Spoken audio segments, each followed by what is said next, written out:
This is the VOA Special English Economics Report.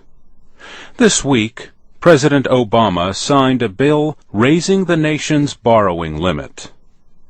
That deal, however, failed to keep stock markets from dropping. Prices fell sharply on growing economic concerns about the United States and the world. The legislation followed months of arguing that only added to those concerns. Congress sent the bill to the President to sign into law on Tuesday. That was the last day the government said it had enough money to make all its payments. The Budget Control Act of 2011 lets the government seek financing to pay its bills until 2013. Congress agreed to lift the debt ceiling by over $2 trillion, but also to make spending cuts. President Obama said it was a starting point. This compromise guarantees more than $2 trillion in deficit reduction. It's an important first step to ensuring that as a nation we live within our means. Yet it also allows us to keep making key investments in things like education and research that lead to new jobs, and assures that we're not cutting too abruptly while the economy is still fragile. Richard Gordon worked with the International Monetary Fund for nearly 10 years. He says there is a risk in cutting the federal budget too much when unemployment is high. If the federal government is not going to put more money into the economy will stall, and that will result in another recession, and that cannot help anybody. The national debt is more than $14 trillion.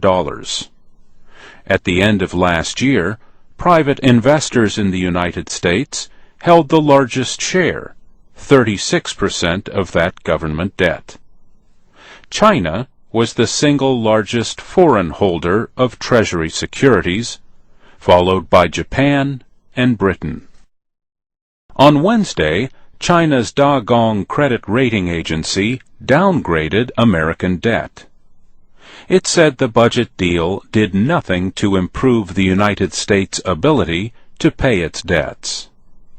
Still, the government has had no trouble finding investors, and its borrowing costs have even fallen.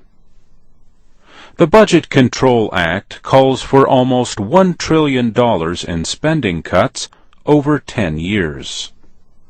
A committee of 6 Democrats and 6 Republicans will have to identify another $1.5 trillion in deficit reductions. What happens if the committee cannot agree? Then an enforcement measure, known as a trigger, would go into effect. It would cut money from domestic and defense programs, but not in popular social programs for retirees and the poor. The budget deal contains no tax increases, but that issue has not gone away. Richard Gordon, now a law professor at Case Western University in Cleveland, Ohio, says the deal leaves a big question. What is going to be the economic policy of the federal government over the next 2 years? And that's the VOA Special English Economics Report. I'm Mario Ritter.